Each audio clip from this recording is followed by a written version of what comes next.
क्या करूं? एनेबल करूं कि जाने दो? ठीक है प्रभु जी, ज्वाइन करने दो सबको। क्यों? फिर वो उनकी आदत जाएगी नहीं, बात बात जो है वैसे ही करेंगे। एंट्री करने दीजिए प्रभु जी, और उनको बोलिए कि इतना टाइम लेट ज्वाइन किए हैं।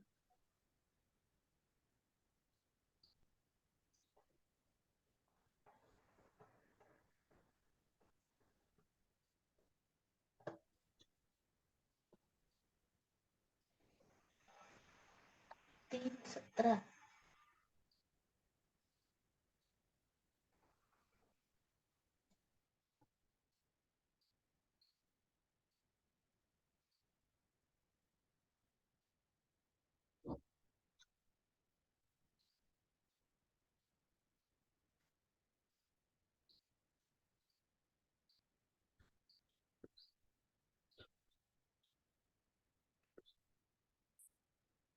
डिस्टर्ब हो जाता है बीच में तो। ठीक। तो जो है तो यहाँ पे उनके कुछ प्रकार के प्रश्न हैं।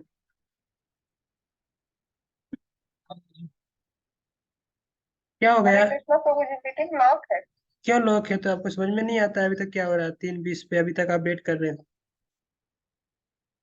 प्रभु जी, ज्वाइन जब हमको टाइम मिला तो हम आए तो लॉक है।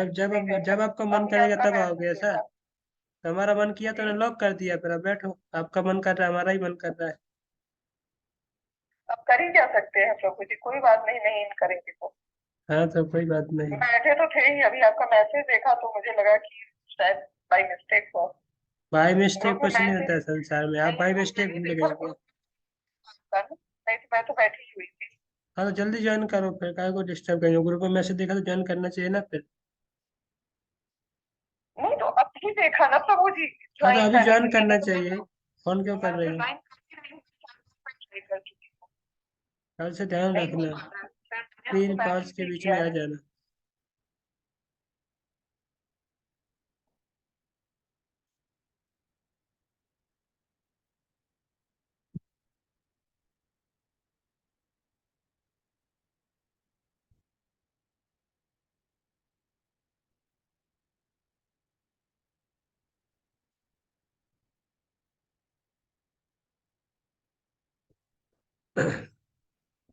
तो यहाँ पे कुछ जो परिचित कुछ प्रश्न है, उन प्रश्नों का उत्तर देने के लिए सुखदेव गोस्वामी जाएंगे। तो यहाँ पर पूरा का पूरा भी सृष्टि का प्रक्रम, क्रिएशन के बारे में चर्चा होगी, और क्रिएशन किस प्रकार से। तो यहाँ पर लगभग 9वें अध्याय तक ये 5 चैप्टर पूरे के पूरा फिलोसफिकल है। लेकिन इतना पूरा फिलोसफी भरा हुआ है, यदि इस फिलोसफी को पूरा अच्छी तरह से ध्यानपूर्वक नहीं समझेंगे तो कुछ समझ में नहीं आएगा, है ना? तो सृष्टि को भी समझना है तो इसको फिर प्रॉपरली 4 चैप्टरों को प्रॉपरली फिर देखना होगा। कम से कम 4 या 5 चैप्टर, 4 से लेकर के अभी यहाँ से बस चालू हुआ है, और ये 9 अध्याय तक पूरा जाएगा। मतलब इस कैंटो में, मतलब इस सेकंड कैंटो में इस प्रकार से है। और फिफ्थ कैंटो में आएगा, फिफ्थ कैंटो में कॉस्मोलॉजी आएगी अगेन। ठीक है।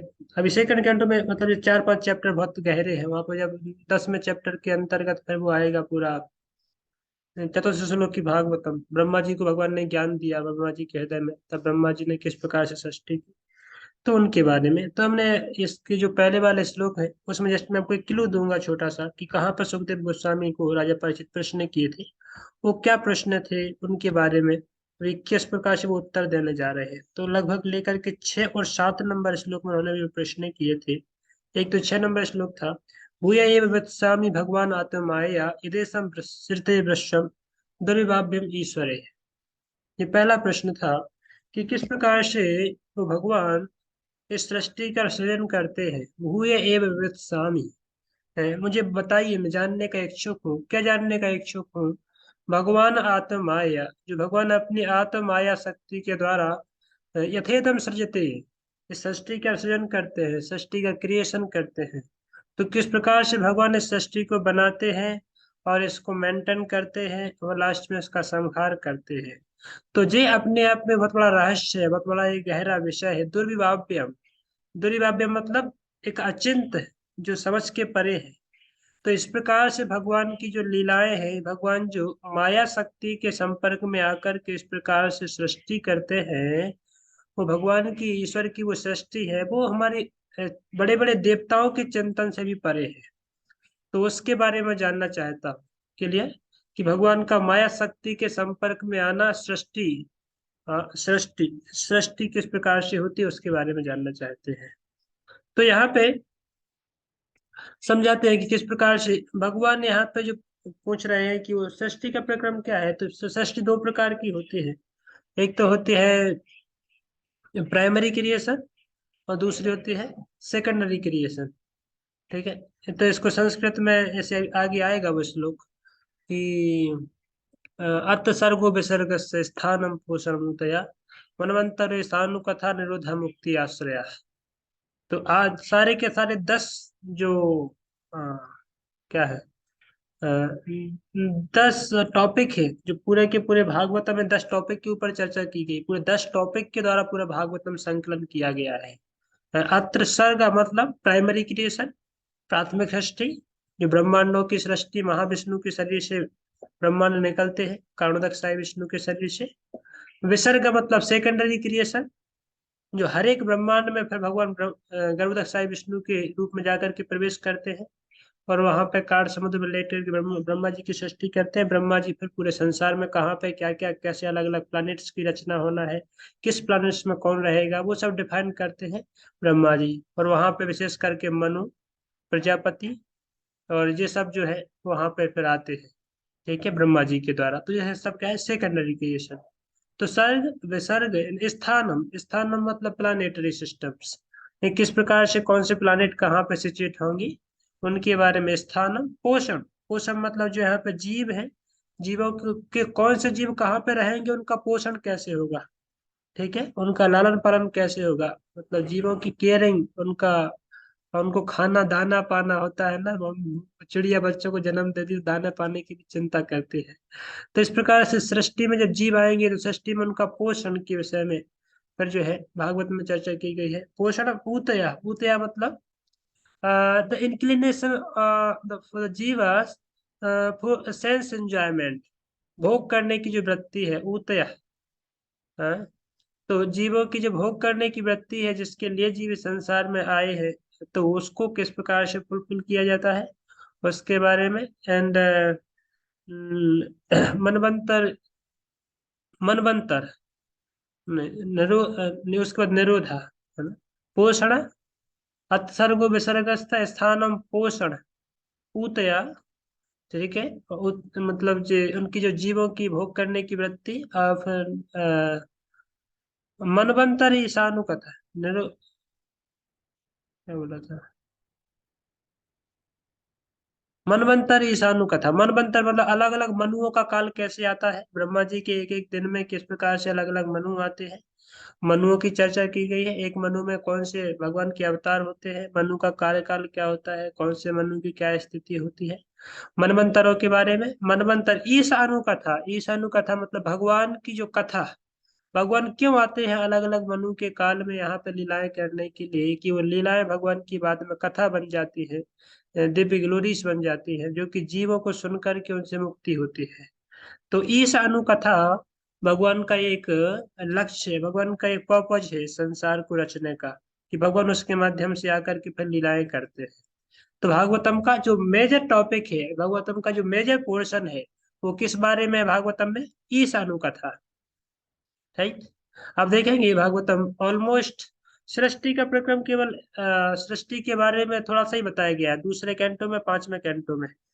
पर काफी सारा कंटेंट है उसमें, काफी सारा सब्जेक्ट मैटर है, पूरा इतना बड़ा है कि वो दो घंटों के अंदर जितना बताया गया वो हमारी समझ से परे है। हम कई सालों के पढ़ने के बाद भी उसको समझ नहीं पाते हैं, इतना विशाल सृष्टि के बारे में बता दिया। पर जो अधिकतम पोर्शन है भागवतम का, जो भगवान की दिव्य लीलाओं से लेकर के, ये प्रथम स्कंद पूरा भगवान की दिव्य लीलाओं में जाता है, थर्ड कैंटो पूरा भगवान की दिव्य लीलाओं में जाएगा, फोर्थ कैंटो भगवान का पूरी दिव्य लीलाओं में जाएगा, इसका सिक्स कैंटो, सेवन कैंटो, एथ कैंटो, वहाँ पे पूरा अलग अलग डायनेस्टी है, कि किस प्रकार से सूर्य वंश है, चंद्र वंश है, वहाँ पे भगवान किस तरीके से अवतार लेकर के आते हैं, कौन कौन से राजा में, कौन कौन से राजा के कार्यकाल में भगवान आते हैं। और लीलाएं करते हैं। तो पूरा 7th 8th कैंटो से भरा है। 9th कैंटो में इस प्रकार से भगवान की अलग अलग लीलाओं के विषय में ही है।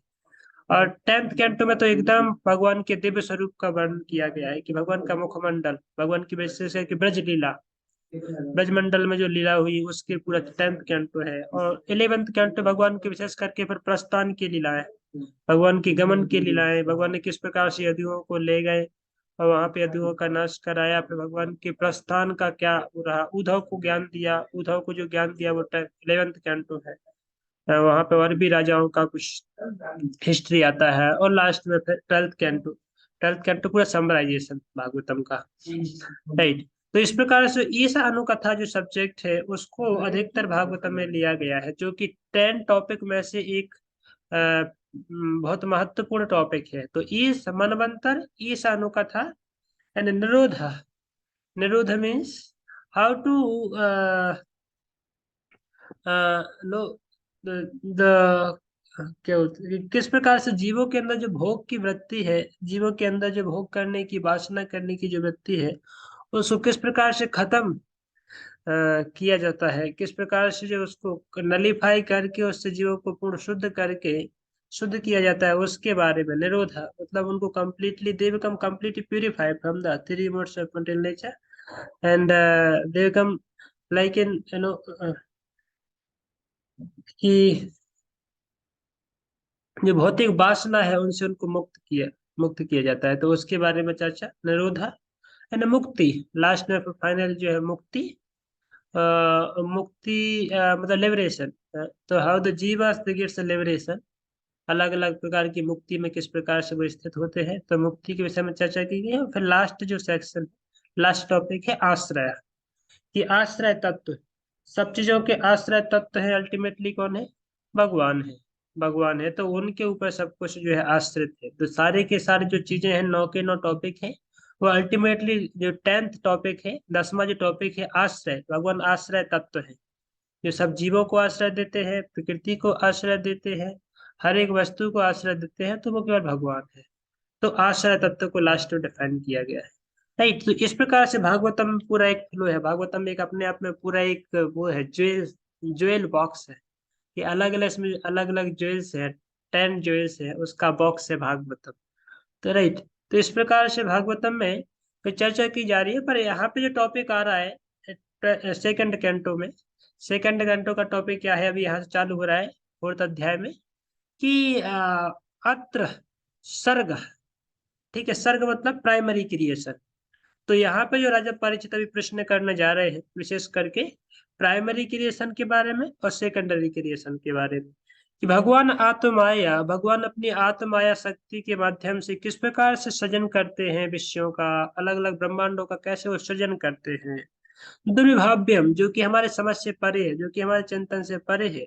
तो आप कृपया करके भगवान की उन दिव्य लीलाओं को, भगवान की उन कार्यकलापों का विस्तार से वर्णन करें जिस प्रकार से भगवान अपनी आत्माया शक्ति के द्वारा इस संसार में ब्रह्मांडों की रचना करते हैं, या फिर मतलब रचना करते हैं ब्रह्मांडों की। क्लियर? नेक्स्ट, पापा जी ने यहाँ पे काफी सारा तात्पर्य दिया है। मैं शायद ये तो पढ़ा दिया ऑलरेडी, लेकिन फिर से नहीं जाऊंगा मैं, जस्ट मैं आपको एक रिकैप करने के लिए आ रहा था वापिस। तो 7वें नंबर श्लोक में फिर वही बोला था, यथा गोपयति विभुरि यथा संक्षते पुमा पुनः याम याम शक्तिमुपाश्रित्य पुरा शक्ति परा पुमान आत्मानाम कीर्णयन कीर्णन करोति विकरोति च। तो भगवान किस प्रकार से गोपायति विभुर यथा, वो किस प्रकार से पालन करते हैं, मतलब एक बार क्रिएशन कर दिया, जो मैन क्रिएशन हो गया, प्राइमरी क्रिएशन हो गया, पर सेकेंडरी क्रिएशन भगवान किस प्रकार से करते हैं उसके बारे में बता रहे हैं, कि गोपायति विभुर यक्ष संक्षत्यति पुनः संयक्षते पुनः, कि किस प्रकार से भगवान इस सारे के सारे सृष्टि को समेट लेते हैं। गोपायति मतलब पालन करते हैं। तो 6वें नंबर श्लोक में बताया कि भगवान किस प्रकार से क्रिएशन करते हैं, वो पूछ लिया। अभी 7वें नंबर श्लोक में किस प्रकार से भगवान पालन करते हैं, मेंटेन करते हैं, वो पूछ रहे हैं। साथ साथ में संक्षयति मीन्स में वापस समेट लेते हैं, डिस्ट्रक्शन करते हैं या प्रलय करते हैं, तो वो भगवान कैसे करते हैं उसके बारे में पूछ रहे हैं। तो सृष्टि करना, इसका पालन करना और लास्ट में डिसोल्यूट करना, मतलब इसको बाद में अपने अंदर वापस लेना। तो वो भगवान की लीलाएं कैसे होती हैं? याम याम शक्ति उपाश्रित्या पराशक्ति परापुमान। वो भगवान अपनी शक्ति के माध्यम से करते हैं कि शक्ति उपाश्रित्या, वो अपने ही अवतारों के माध्यम से करते हैं कि भगवान स्वयं करते हैं। आत्मनम कीर्णयन क्रीडन, अपने आत्मा नाम मतलब यहाँ पे है कि भगवान अपने ही जो अवतारों के माध्यम से है, भगवान के जो अंश हैं, जैसे अलग अलग बहुत सारे भगवान के अंश हैं, वसुदेव, संकर्षण, अनिरुद्ध, प्रद्युम्न, ये भगवान के अलग अलग अंश अवतार हैं। ठीक है, चर्चा किया था हमने पहले ही। तो भगवान कई बार सृष्टि करते हैं तो इन अंशों के माध्यम से करते हैं कि भौतिक प्रकृति के माध्यम से करते हैं कि भगवान आके स्वयं करते हैं कि भगवान अपने पुरुष अवतारों के माध्यम से करते हैं। विशेष करके अब सृष्टि के प्रक्रम में है तो ये पुरुष अवतारों की बात आएगी, क्योंकि सृष्टि कौन करते हैं? पुरुष अवतार। ठीक है, ये तीन विष्णु है, कारणोदकसाई विष्णु, गार्भोदकसाई विष्णु, क्षीरदकसाई विष्णु। तो इनके बारे में चर्चा कर रहे हैं कि भगवान इस सृष्टि का जो पालन करते हैं तो वो तो क्षीरदकसाई विष्णु करते हैं, और लास्ट में जो विनाश करते हैं वो गुण अवतार के माध्यम से करते हैं।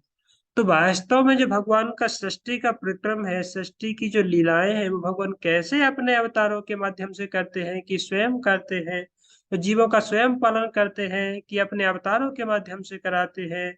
तो कीड़यन कीड़न करोति विकरोति चाह, तो भगवान अपने आप से स्वयं करते हैं तो एक ही साथ ये लीलाएं होती है, या एक ही साथ ये सृष्टि होती है कि आ सिक्वेंस में होती है कि पहले पूरे ब्रह्मांड बना दिए, फिर ब्रह्मांडों के अलग अलग एक एक व्यक्ति को भेजा, एक एक विष्णु को भेजा। तो सिक्वेंस समझ रहे हैं ना, एक के बाद एक होता है कि सब एक साथ होता है कि इमीडिएटली भगवान सारे ब्रह्मांडों की उत्पत्ति करते हैं, इमीडिएटली उसमें तुरंत ब्रह्मा जी या सारे के सारे वहां विष्णु जाते हैं, उसमें एक अचानक से मतलब एक साथ सब कुछ होता है कि मतलब एक एक करके होता है। जैसे कई बार होता है ना, आपने देखा वो पटाखा देखा, शादियों में पटाखा तोड़ते हैं तो एक पटाखा होता है वो एक के बाद एक जाता है, दुम करके, उसी में से फिर दूसरा निकलेगा दुम करके, तीसरा निकलेगा दुम करके। तो पटाखे जो है एक एक समय का एक अंतराल रहता है उसमें, उतने के बाद ही दूसरा फूटेगा। जैसे आप दूसरा तीसरा एक देखें, वो होता है ना, उसको बोलते हैं कि हम लोग बचपन में वो चटकाते थे, लाल कलर का आता है, उसमें एक पूरा वो रील टाइप का होता है, तो उसमें आप आग लगाएंगे तो वो एक एक करके उसको क्या बोलते हैं, चट तर तर तर तर तर तर ऐसे, मतलब बहुत ज्यादा स्पीड में होता है। और कुछ पटाखे ऐसे होते हैं कि एक ही साथ चार पांच घलते हैं, इतना विस्फोट जैसा होता है। हाँ, एकदम आपको पता ही नहीं चलेगा कि एक के बाद एक कैसा गल गया। राइट, जो सुरंग जाती है वो ऊपर जाती है तो चली जाती है सीधी, एक सीधे करके। राइट, तो इस प्रकार से भगवान के सृष्टि में, तो भगवान जो सृष्टि करते हैं तो एक के बाद एक करते हैं, सीक्वेंस में करते हैं कि सब कुछ साथ में होता है। भगवान किस तरीके से इसको करते हैं, आप कृपया करके हमें उसके बारे में बताइए। हैं? भगवान अपने अंशों के द्वारा कराते हैं कि अंशों के साथ साथ वो स्वयं भी लगते हैं कि केवल माया शक्ति से कराते हैं, क्या है इसके बारे में? राइट, तो इट्स कॉल्ड सेकेंडरी क्रिएशन। समझ में आया? तो सेकेंडरी क्रिएशन के बारे में प्रश्न कर लिया, प्राइमरी क्रिएशन, सेकेंडरी क्रिएशन। अभी अगला जो उनका प्रश्न था, अगला प्रश्न है, नूनम भगवतो ब्रह्मण हरि कर्मणा दुर्भाव्य विभावाति कविश्चापि सुचेषितम्। कि किस प्रकार से भगवान के इस प्रकार के जो कार्यकलाप है, भगवान के इस प्रकार से सृष्टि की जो लीलाएं हैं, वो तो दुर्विभाव्य है। दुर्विभाव्य मतलब अचिंत है, हमारी समझ से परे है। पर भगवान के जो भी कर्म है संसार में, वो क्या है? हरि अद्भुत कर्मणा, भगवान की जो कर्म है अद्भुत है। It's like very amazing, completely immersive, completely एकदम आनंद देने वाले हैं। हरि अद्भुत है वो भगवान के कर्म। सारे के सारे भगवान यहाँ पे जो लीलाएं करने आते हैं, चाहे सृष्टि की लीला हो, चाहे विनाश की लीला हो, चाहे पालन की लीला हो, चाहे वृंदावन की लीला हो, चाहे कोई भी लीला हो, भगवान की सारी लीलाएं क्या है? अद्भुत है, भगवान के अद्भुत कर्म है। तो उनके बारे में बताइए, भगवान की उनके अद्भुत कर्मों के बारे में बताइए, जो कि कवियों के द्वारा भी अचिंत है। कभी भी आप ही चेष्टितम, जो कभी भी जिसमें एकदम कभी लोग चिंतन करने में एक्सपर्ट होते हैं, सब वस्तुओं को एकदम बहुत डीप चिंतन करने में एक्सपर्ट होते हैं, पर उनके लिए भी जो कि एक अचिंत दृश्य है भगवान की ऐसी लीलाएं। तो उनके बारे में भगवान की उन लीलाओं के बारे में बताइए। ठीक है, जस्ट में क्लू करके हम आगे बढ़ रहे हैं। और फिर यहाँ पे यथा गुणांश प्रकृति योगपत क्रमशो विवाह प्रवृत्ति मुहूर्तम कुर्बन कर्माणि जन्म भी, जो मैंने बता दिया है कि क्रमशो, क्रमशो मतलब एक के बाद एक के बाद एक होता है, तो सिक्वेंस में होता है कि भूरे स्वस्थ्य का, कि एक साथ सब हो जाता है, अनेक रूपों में एक साथ सब कुछ हो जाता है, कि एक के बाद एक होता है। तो कैसे होता है, आप हमें इसके बारे में बताइए। कुर्बन कर्माणि जन्म भी, भगवान अपने अवतारों के माध्यम से कराते हैं कि कैसे होता है। ठीक है, बारी बारी से करते हैं कि एक साथ करते हैं, कैसे करते हैं। और लास्ट में उनको ग्लोरीफाई करते हुए ये लास्ट में उनको एक सब श्लोक बोला है कि विचक विचक विचक विचक तन्मे विपरीत तू भगवान यथा शाब्दे ब्रह्मणि निष्ठाता परमेश्वरी भगवान अखिलो, कि आप भगवान, उनको भगवान ही बोल रहे हैं एक तरीके से सुखदेव गोस्वामी को, राजा परीक्षित, कि शब्द ब्रह्मणि निष्णात है, क्योंकि आप शब्द में निष्णात है, आपने उस चीज को सुना है, आप इस चीज को अच्छी तरह से गंभीरता से जानते हैं, आपने इसको डीपली केवल समझा ही नहीं है, आपने इसको डीपली केवल सीखा ही नहीं है, बल्कि आपने इसको क्या किया है, साक्षात्कार भी किया है। आप इसमें साक्षात्कार करने वाले पूर्ण व्यक्ति है, तो आप इन चीजों को बहुत ही अच्छी तरह से बता सकते हैं। परम इसमें भगवान खलु, कि भगवान की उन देवी लीलाओं के बारे में आप बताइए कृपया करके, क्योंकि आप इनमें एक्सपर्ट हैं, निष्णात हैं, और आपने सुना हुआ है, शाब्दे ब्राह्मणी निष्णात, आपने इन चीजों को प्रॉपरली समझा है, सुना है, साक्षात्कार किया है, तो आप जो कि भगवान के ही समान है, भगवान यथा, अब भगवान के ही समान है, क्योंकि अब भगवान की भक्ति में पूर्ण रूप से निमग्न होने के कारण आप भगवान के ही समान है। इसलिए आप उन लीलाओं के बारे में, भगवान की लीलाओं के बारे में बताइए। ठीक है, यहाँ पे कुछ आचार्य लोगों ने कुछ अच्छे अच्छे कमेंट दिए हैं कि किस प्रकार से वो बोल रहे हैं कि भगवान खलु शाब्दे ब्रह्मणि निष्णात। तो मैं कभी अच्छा एक वो पढ़ रहा था, जस्ट एक कुछ क्वेश्चन उठाते हैं, यहाँ पे कुछ क्वेश्चन उठा करके उनका आंसर फिर देते हैं। You have mentioned that this subject matter is very difficult even for the wise people to understand. Why are you looking for asking for me, the expert discussing the scriptures truth? I have realized Krishna, therefore please clear my doubts. तो इस प्रकार से कोई बोल सकता है कि जो पहले बता दिया है ना, कि भगवान के जो कार्यकलाप है, राजा पारिचित, सॉरी, सुखदेव गोस्वामी बोल सकते हैं ना, जब जैसे राजा पारिचित ने जब श्लोक जो बोला, जी वाला श्लोक, नूनम भगवतो ब्रह्मन हरि अद्भुत कर्मणा दुर्विभाव्य इवा भांति, कि अरे आप ही तो बोल रहे हैं कि भगवान के जो कार्यकलाप है वो कैसे है, दुर्विभाव्य है, मतलब अचिंत है, समझ से परे है। तो आप मुझे काहे को पूछ रहे हो अरे भगवान के कार्यकलाप जो समझ से परे है और जानने से परे है, अचिंत है, तो फिर मुझसे क्यों पूछ रहे हो भाई, जब अचिंत है तो बोल सकते हैं ना सुखदेव गोस्वामी। तो इसलिए लास्ट में उन्होंने जो श्लोक में बोल दिया है कि हाँ अचिंत है, पर आप जैसे लोगों के लिए नहीं, क्योंकि आप उसमें निष्णात हैं। तो सामान्य लोगों के लिए अचिंत है, सामान्य लोगों के लिए या दूसरे लोगों के लिए वो बहुत कठिन है, अचिंत है, पर आपके लिए नहीं, क्योंकि आप तो उसमें ऑलरेडी पारंगत है।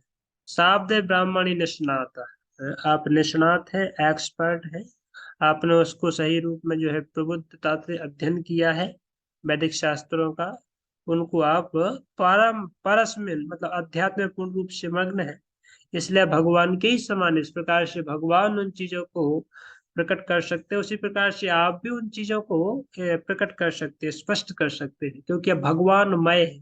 भगवानमय मतलब जैसे मायावादियों का मैं नहीं, मायावादी की जैसा वो मर्जिंग नहीं, पर यहाँ पे है कि मतलब भगवान की ही भक्ति में पूर्ण रूप से मग्न होने के कारण आपकी अभी कोई अलग से अपना कोई मटेरियल बुद्धि नहीं बचा है, कोई मटेरियल चेतना नहीं बचा है, क्योंकि भगवान के द्वारा पूर्ण रूप से आप इनलाइटेंड है, पूर्ण रूप से प्रकाशित है, भगवान के द्वारा पूर्ण रूप से आप सचार्ज है, भगवान के ही द्वारा पूर्ण रूप से शक्ति प्रदत्त हो चुके हैं, कहने का मतलब है तो भगवान के ही जैसे हैं। तो इसलिए आप उनके बारे में अभी कह सकते हैं, मतलब बता सकते हैं, आप उसके लिए योग्य योग्य व्यक्ति हैं। रूपा जी ने यहाँ पे विशेष करके भगवान के अलग अलग अवतारों के विषय में चर्चा की है कि भगवान किस तरीके से जो है बलदेव, संकर्षण, प्रद्युम्न, अनिरुद्ध, ये सब भगवान के चतुर्व्यूह के बारे में चर्चा की है कि भगवान के अलग अलग अवतार है। भगवान के पुरुष अवतार है, लीला अवतार है, मनवंतर अवतार है, 6 प्रकार के जो अवतार है। तो उनमें से भगवान अलग अलग, जैसे नदी के ऊपर तरंगें उठती हैं, उसी प्रकार से भगवान के अनंत अनंत अवतार होते रहते हैं। तो उसके बारे में प्रभुपाद जी कह रहे हैं। और वो सब समान होते हैं, सब समान शक्ति वाले होते हैं। वो दीपार्चर्य व्यथांतर मुपेत्या, उसके बारे में चर्चा कर रहे हैं। जैसे दीपक है, एक दीपक से दूसरे दीपक जलाए जाते हैं, पर सारे दीपक इक्वली ही होते हैं, एक दृष्टि से प्रकाश में समान होते हैं, सब समान प्रकाश देते हैं। पर फिर भी उनका जो ओरिजिनल दीपक है, उसका जो सोर्स है, वो जो सारे दीपक है उनका जो सोर्स है वो ओरिजिनल दीपक है। इस प्रकार से भगवान के जो सारे के सारे अवतार हैं, भले ही एक दृष्टि से भगवान ही है, पर फिर भी भगवान की एक भगवत्ता, भगवान जो स्वयं मूल भगवान है, वो भी क्या बोल सकते हैं, वो अलग है। कहने का मतलब वो सबके समान नहीं है, पर एक दृष्टि से समान भी है। प्रभुपाद जी ने यहाँ पे कुछ अच्छे तात्पर्य दिए हैं। प्रभुपाद जी कह रहे हैं कि भक्तों के लिए भगवान बहुत सरल है, भक्तों के लिए भगवान बहुत जल्दी समझ में आ जाते हैं। और जो बड़े बड़े विद्वान हैं, पंडित हैं, ज्ञानी हैं, उनके लिए भगवान इतने जल्दी समझ में नहीं आते हैं। जो दार्शनिक हैं, विज्ञानी हैं, क्योंकि उनके लिए भगवान समझ में नहीं आती। तो प्रभुपाद जी ये श्लोक कोट किए, वेदेषु दुर्लभम दुर्लभम आत्म भक्त गोविंदमादि पुरुषं तमहं भजामि। कि जो वेदों से दुर्लभ हम अदुर्लभ आत्म भक्त, भगवान वैसे वेदों के द्वारा समझे जाना बहुत मुश्किल है। दुर्लभ हम अदुर्लभ हम है। वेदों के द्वारा कोई उनको समझ नहीं सकता है, पर आत्म भक्त अदुर्लभ हम, अपने आत्म भक्त भगवान के जो भक्त हैं उनके लिए तो भगवान अदुर्लभ है, तुरंत ही समझ में आ जाते हैं। भगवान अपने आप को इजीली उनके सामने प्रेजेंट कर देते हैं, तो उनके भक्त उनको समझ पाते हैं। तो संसारी विद्वता से हम भगवान को नहीं समझ सकते हैं। ये जो वैदिक शास्त्रों का जो ज्ञान है, उनकी कितना भी हम गहन अध्ययन कर लें, कितना भी हम उसका डीप एनालिसिस कर लें, फिर भी भगवान को नहीं समझ सकते। भगवान को समझने का अल्टीमेट ही एक सीक्रेट है, क्या है? आत्मभक्त। भगवान का आत्मभक्त बन करके, भगवान का सिंसियर भक्तों का भक्त बन करके, आगे प्रभुपाद जी से बताते हैं कि भक्तों का भक्त बन करके वास्तव में भगवान को समझ सकते हैं। We can purchase for Krishna. कल मैं एक लेक्चर सुन रहा था स्वयं भगवान स्वामी महाराज का। उसमें उन्होंने एक अच्छा कोटेशन दिया कि चेतन महाप्रभु जब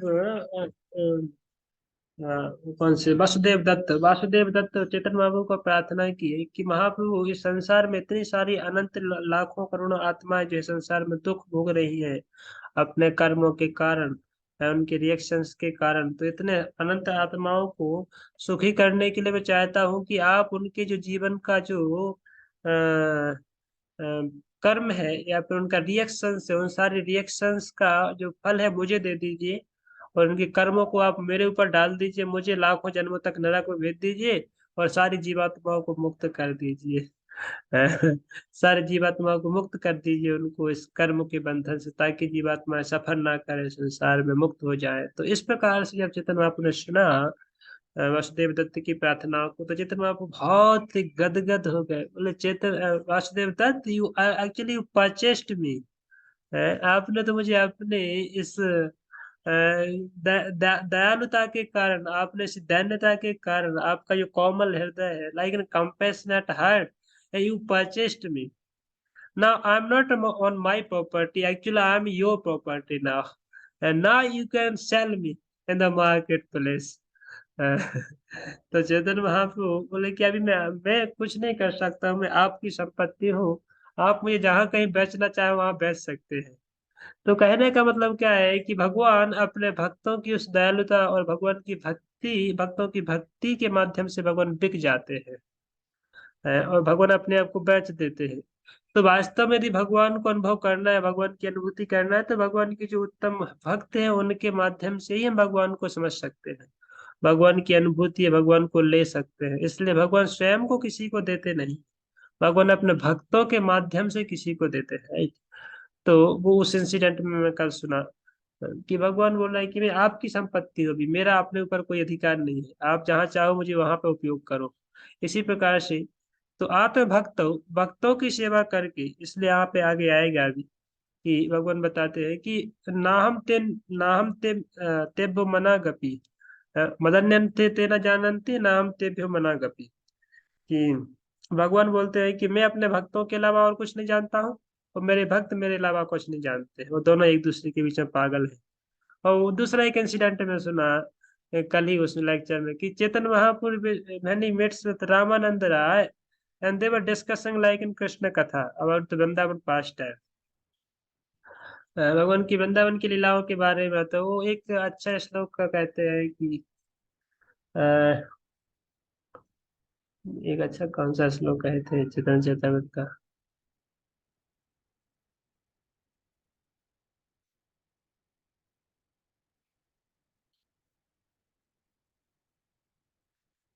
बोलते हैं बोलते हैं, एक मैं पागल हूँ एक तुम पागल हो, और दोनों पागल आपस में मिले, अभी चर्चा क्या होगी, वो होगी पागलपन की चर्चा होगी।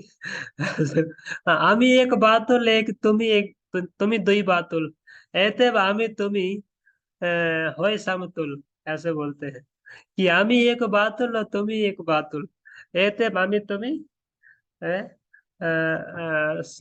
एते भामी तुम्हें है समतुल। वो चेतना बापू बोलते हैं एक बातुल, I am one mad man in you are also one mad man, now we the both mad man just met and they are discussing something, what will be the subject matter, the subject matter also will be like an mad.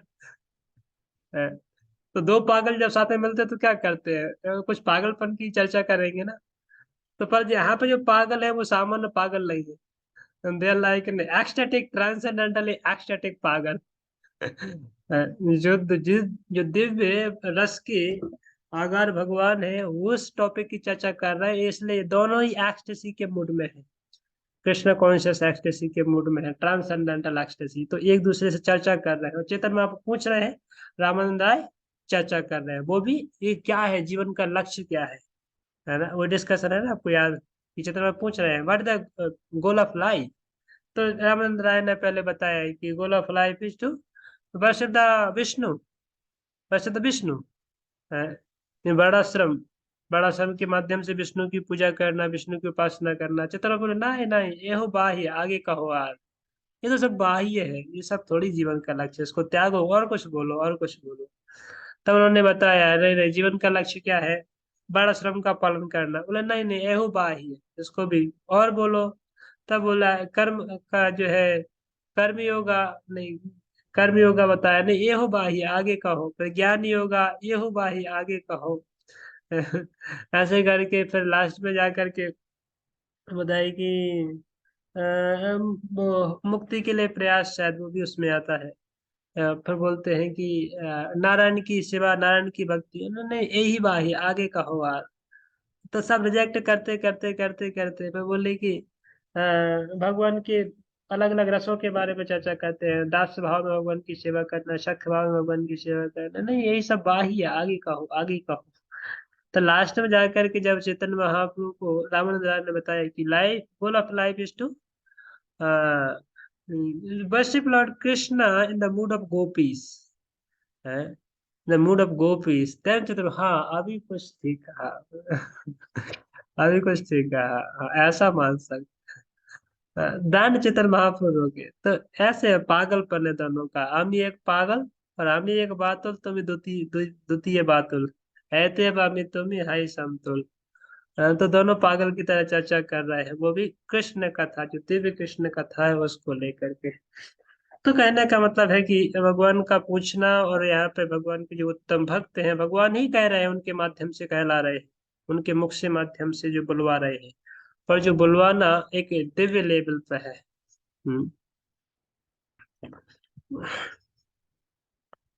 रूपा जी ने यहाँ पे कहा है कि किस प्रकार से कोई प्रकांड विद्वान बन के भगवान को नहीं समझ सकता है, बल्कि केवल भक्ति के माध्यम से। और भगवान कई बार भगवान अपने भक्तों को अपने से भी ज्यादा एम्पावर कर देते हैं। भगवान कई बार अपने भक्तों को इतनी शक्ति देते हैं कि अब भगवान से ही बढ़ के काम कर सकते हैं। प्रभु जी ने उदाहरण दिया है जैसे हनुमान जी का, कि रामचंद्र को जब लंका जाना था तो रामचंद्र ने पुल बांधा, पुल बांध करके फिर कई दिन लगे, कई महीने लगे, इसके बाद वो कहीं लंका पहुंच पाए। तो इतना मतलब लंका तक जाने के लिए रामचंद्र को कितना काम करना पड़ा। और हनुमान जी श्री जय श्री राम एक छलांग मार करके सीधे पहुंच जा रहे हैं। तो जो रामचंद्र भी नहीं कर पाए वो हनुमान जी कर दिए। तो भगवान इस तरीके से अपने भक्तों को अपनी कृपा के माध्यम से वो शक्ति प्रदान करते हैं। तो ऐसे भक्त हैं भगवान से ही बढ़ करके कुछ करके दिखाते हैं। तो यहाँ पे दूसरा उदाहरण दिया है प्रभुपाद जी ने दुर्वासा और अम्बरीश महाराज का, कि जो भगवान, जो दुर्वासा उनके भगवान के पास गए स्वयं नारायण के पास, तो भगवान भी क्षमा नहीं कर पाए, बोले I am unable to do that. हम उसको, हम चक्र को रोक नहीं सकते, सुदर्शन चक्र को, मेरे अंदर वो नहीं है क्षमता। यदि आपको जाना है तो अम्बरीश के पास जाओ। तो अम्बरीश ने वो करके दिखाया, तो बोले who is the great, Ambarish more greater than the Lord Narayan himself. तो कहने का मतलब प्रभुपाद जी कह रहे हैं कि भगवान कभी कभी अपने भक्तों को अपने से भी ज्यादा अधिक ग्लोरीफाई करते हैं। तो ये भागवतम का श्लोक प्रभुपाद जी कोट किया, मद भक्त्या पूज्याधिका पूज्यावधिका, कि मेरी पूजा से भी अधिक बड़ी पूजा है मेरे भक्तों की पूजा। मुझसे यदि कोई मुझे सम्मान देता है, कोई मेरी पूजा करता है, पर मेरे भक्तों की पूजा नहीं करता है, मेरे भक्तों को सम्मान नहीं देता है, मेरे भक्तों के प्रति उसका गलत इंटेंशन है, तो फिर वो भगवान के लिए प्रिय नहीं है। सो मद भक्त्या, मेरे भक्तों की पूजा मेरी पूजा से भी बढ़कर है, इस प्रकार से कह रहे हैं। तो प्रभुपाद जी यहाँ पे फिर एक निष्कर्ष के रूप में दे रहे हैं कि हमको अपने पर्सनल जीवन में कैसे समझना चाहिए इसको। ये भक्तों की पूजा, भगवान अपने भक्तों को अपने से भी अधिक बड़ा मानते हैं, अपने भक्तों को अपने भगवान ज्यादा उनके हाथ में सब कुछ दे करके रखे हैं। इवन जो होता है ना, कभी कभी घर में होता है ना, सब कुछ होता है, घर में संपत्ति है, घर का जो मकान दुकान सब है, एक पति कमाता है, वो सब कमा कमा के लाता है, लाखों करोड़ों रुपए घर में रखता है, बच्चे हैं, बीवी है, सब कुछ है, पर लास्ट में उसका इंसान होने होते हैं या संपत्ति कहीं देनी होती है, तो कहाँ पूछने जाता है, अपनी वाइफ के पास जाता है, उसको पहले उसकी परमिशन लेता है, बोला अभी आप परमिशन दो तो फिर उसको दे दो। जब उनको तो बोलता है जाके आप उनको उनको मना लो तो फिर काम हो जाएगा, बोलते हैं ना। वो व्यक्ति स्वयं ही कमाया, व्यक्ति स्वयं ही कमा कमा के घर में रखा, उसके हाथ में है, पर वो बंधा होता है किसके हाथ में, और पत्नी के हाथ में, मतलब प्रेम के माध्यम से, ऐसा नहीं कि वो बंधा है वैसे, वो प्रेम के माध्यम से वो किसके हाथ में सबकी सब जायदाद सौंप के रखता है, पत्नी के हाथ में। और पत्नी बोलती है अच्छा है, इसको देना चाहिए, इसको दे देना चाहिए, इतना दे दो। और वो बोले कि नहीं, इसको 2000 एक्स्ट्रा दे दो या 1 लाख एक्स्ट्रा दे दो, वो ही एग्री, ओके दे दीजिए, नो प्रॉब्लम। राइट।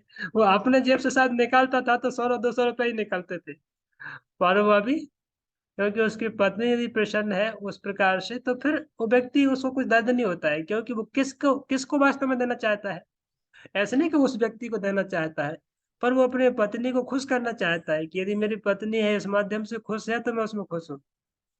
राइट। तो उसकी प्रसन्नता बन जाती है। तो इस प्रकार से भगवान के भक्तों की प्रसन्नता ही भगवान की प्रसन्नता हो जाती है।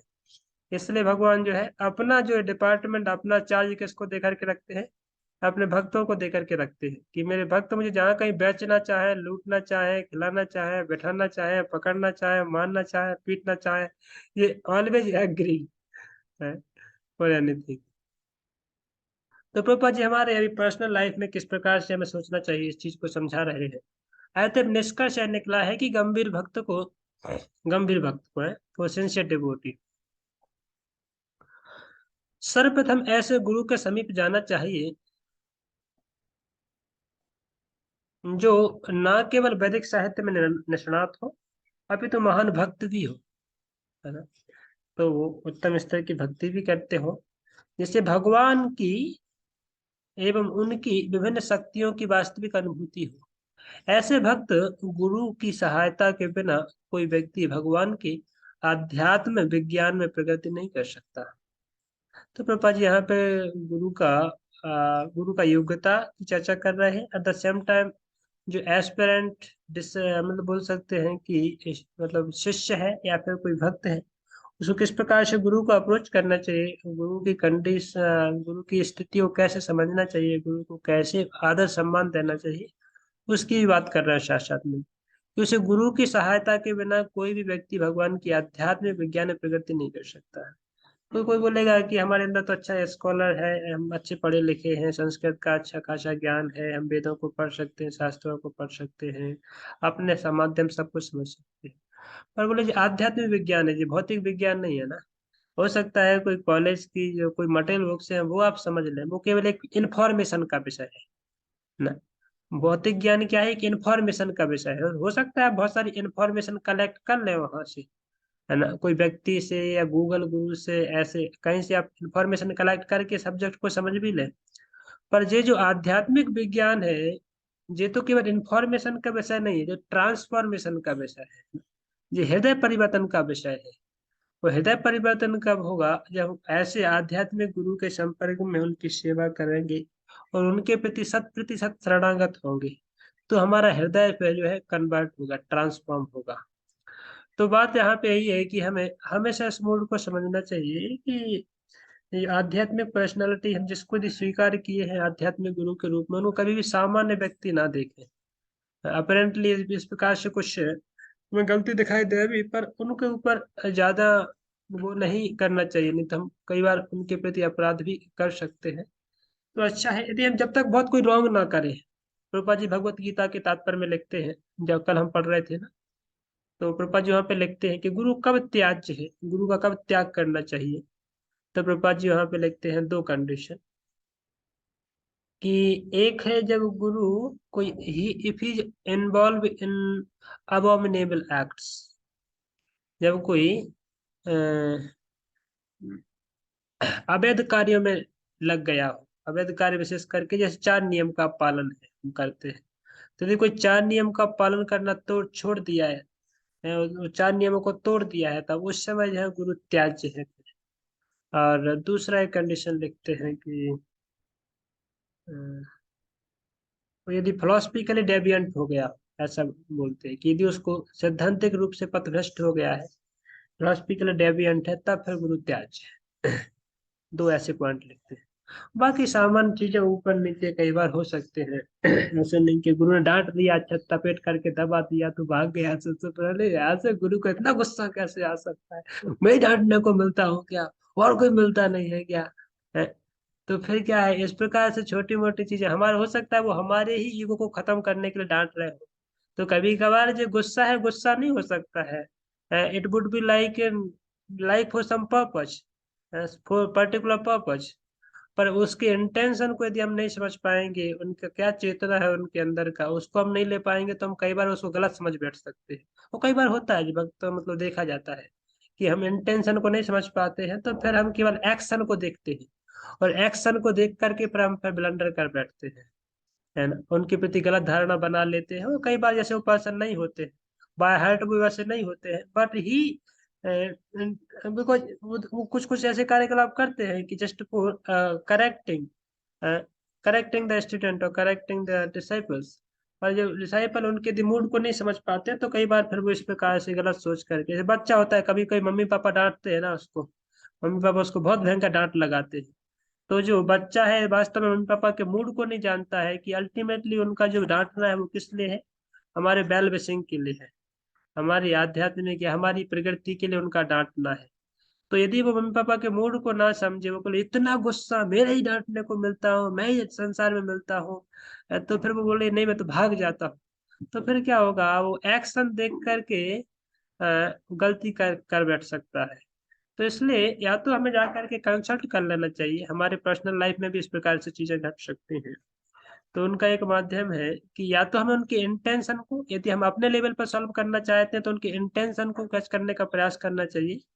Before catching the action we should go to intention, कि उनका भाव क्या है उस चीज को लेकर के, वो क्या चाहते हैं। तो यदि हम इंटेंशन को पकड़ेंगे तो फिर एक्शन को ऑटोमेटिक समझ जाएंगे, राइट।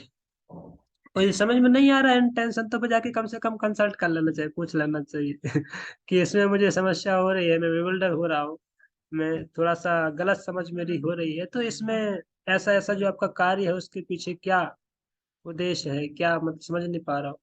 तो यदि वो इंटेंशनली वो ठीक होंगे, तो फिर आपको आप समझाएंगे, प्यार से बैठा करके समझाएंगे कि मैं वास्तव में क्या चाहता था, मैं ऐसा चाहता था और आप ऐसा नहीं करता। और यदि वो वैसा उनको इंटेंशनली नहीं होगा, एक्शनली होगा, केवल एक्ट वो दिखाना चाहते होंगे सुपरफिशियली, तो फिर वहां पे भी धड़ाधड़ डांटेंगे फिर। तो सब समझ जाए, मतलब मतलब देयर समथिंग रॉन्ग। कि यदि व्यक्ति हर्ट आप पूछने जा रहे हैं, जेन्युइनली यदि आप इच्छा कर रहे हैं पूछने की, आपसे भले ही आपसे गलती हो गया है, पर यदि आप शरणागत होकर के जेन्युइनली पूछने जा रहे हैं, देन दैट पार्ट इज गुरु की। वो आपको हमेशा कंपेशनेट होंगे फिर, और दया के पात्र बन करके आपको बिठाएंगे, सांत्वना देंगे, फिर समझाएंगे चीजों को कि ओके मिस्टेक हो सकती है, दैट्स नॉट रॉन्ग, पर उसको समझना कैसे है। राइट। तो ये चीजें बहुत ही व्यवहारिक चीजें हैं, इसलिए हम थोड़ा सा चर्चा कर रहे थे। व्यवहारिक चीजों में बहुत सारी कई बार भ्रांत धारणाएं फैलती हैं, और भक्त जो है और उनका फेत उड़ जाता है कई बार। इसलिए हम चर्चा करें कि इस प्रकार से, क्योंकि इंटेंशन को नहीं समझ पाते, केवल एक्शन को देखते हैं।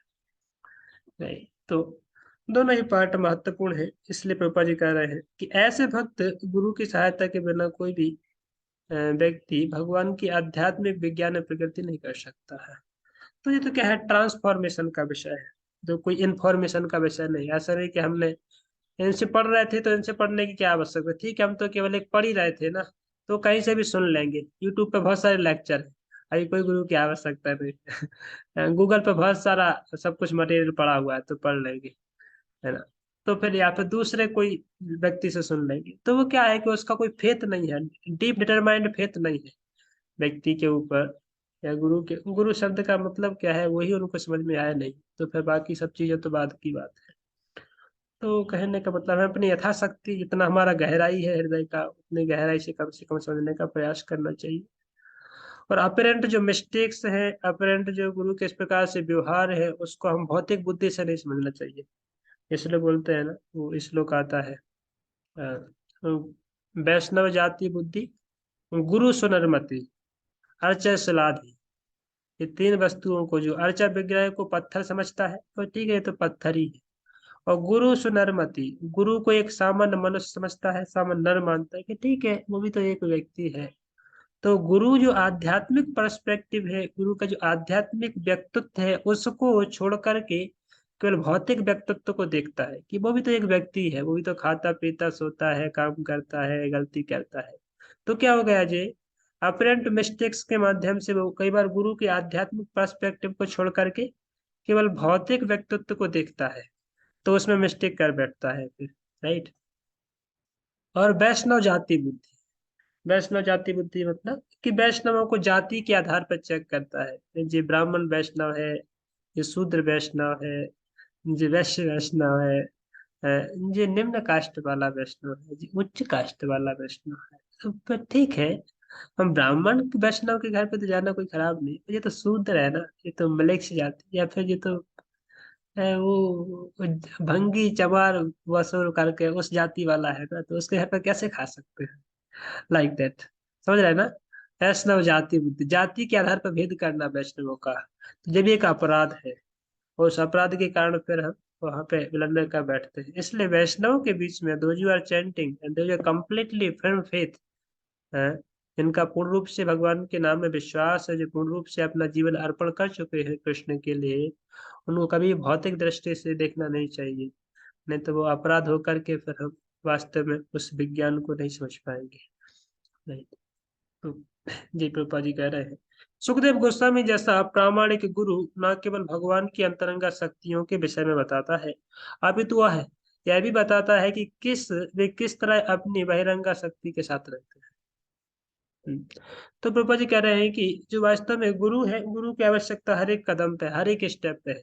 हम भक्ति में कितने भी आगे बढ़ेंगे, वहां पे उस कैटेगरी के लेवल पे हमें उस समय गुरु की आवश्यकता पड़ेगी।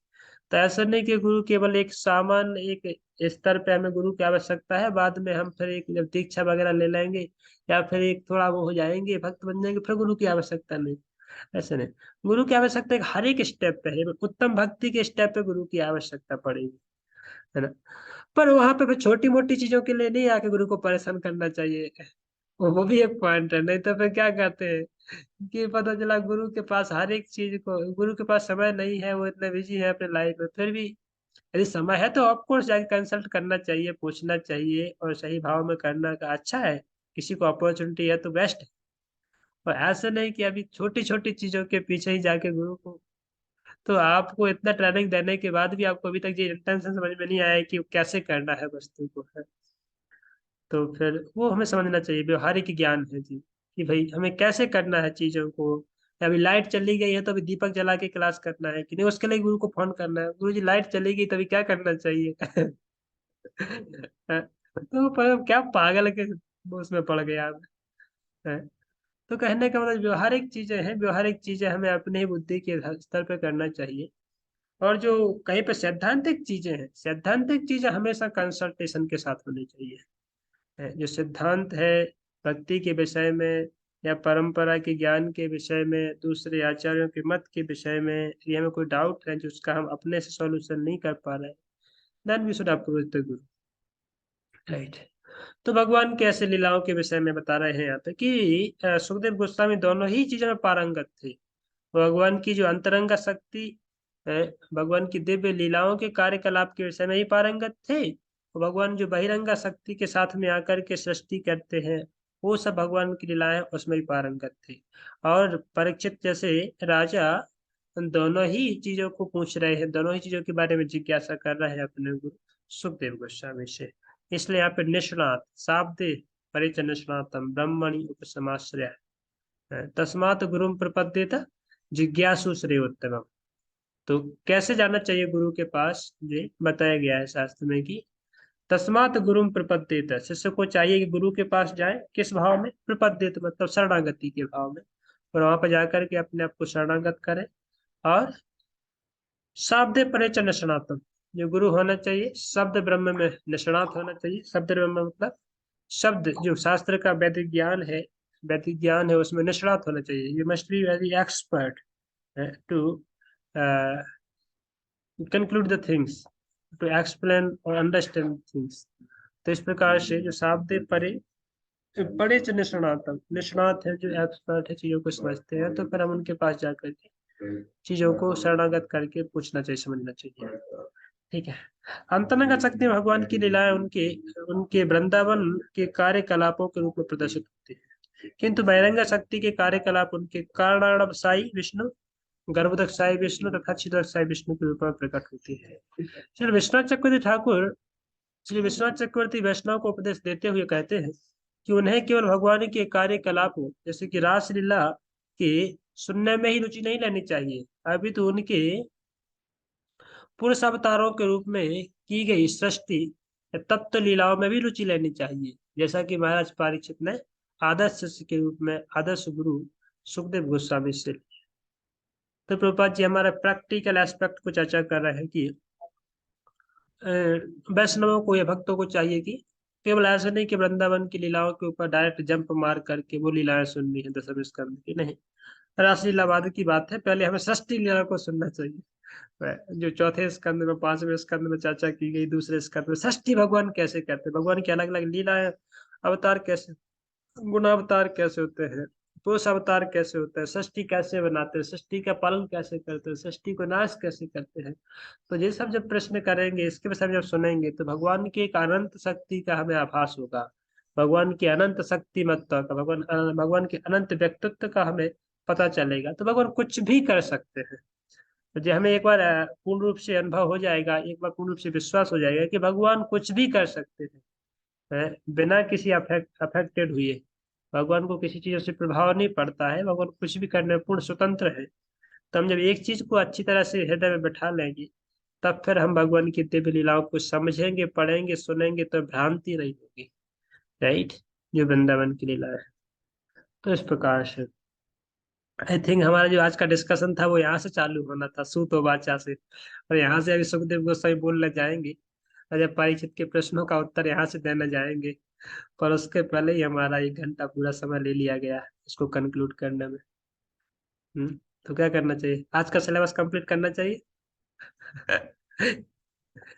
आज का सिलेबस कंप्लीट कराएंगे तो फिर शक्ति चली जाएगी ना। तो आज का सिलेबस अभी कल के लिए जाएगा, पर एटलीस्ट आपको ये एक उसका पूरा बैकग्राउंड हमने भूल गए होंगे ना, काफी 3-4 दिन हो गए शायद चर्चा नहीं हुई, तो फिर इसलिए भूल गए होंगे, तो मैं सोचा कि उसको ले लेते हैं, पापा जी के परपट को चर्चा करते ही हम अंदर चलेगा। पर नो प्रॉब्लम, इसको ध्यान रखिएगा। हम इससे आगे कल चर्चा करेंगे। अभी सुत गोस्वामी जो है शौनकादि ऋषियों को बता रहे हैं कि सुखदेव गोस्वामी ने ऐसा सब सुनने के बाद क्या उत्तर दिया राजा परीक्षित को, वो किस प्रकार से उन्होंने भगवान की लीलाओं के विषय में बताए। तो वो सब इस 11 नंबर श्लोक से चर्चा होगी। पर फिर भी यहाँ पे 11 से लेकर के लगभग 20 श्लोक तक I think Sukhdev Goswami direct चर्चा नहीं की है सृष्टि के बारे में। अभी सुखदेव गोस्वामी जो है ग्लोरीफाई कर रहे हैं भगवान को, अपने इष्ट देव है उनको, भगवान को जो ग्लोरीफाई कर रहे हैं, भगवान की स्तुतियां कर रहे हैं। स्तुतियां करने के बाद फिर भगवान की सृष्टि की चर्चा करेंगे। ठीक है, तो यहाँ पे रुकते हैं, समय हो गया है, 4:10 हो गया। हरे कृष्णा। ग्रंथ श्रीमद् भागवतम की जय। किसी को कोई क्वेश्चन है, कोई डाउट है तो पूछ सकते हैं, नहीं तो फिर यहीं पे रुकेंगे। प्रभु जी चैतन्य चरितमृत नहीं पढ़ेंगे आज? अच्छा, पढ़ना है, ठीक है, तो इसको स्टॉप करते हैं। ये चेतन चेतन में जाता है ना। इसको मीटिंग को समाप्त करें, सॉरी इस रिकॉर्डिंग को समाप्त कर देते हैं ना यहीं पे। जी प्रभु जी। आपने रिकॉर्डिंग तो नहीं किया होगा ना? नहीं, मैं तो लेट ज्वाइन हुआ था। क्योंकि मैंने किया है, भेजूंगा आपको। चलो। अच्छा, मुझे लगता है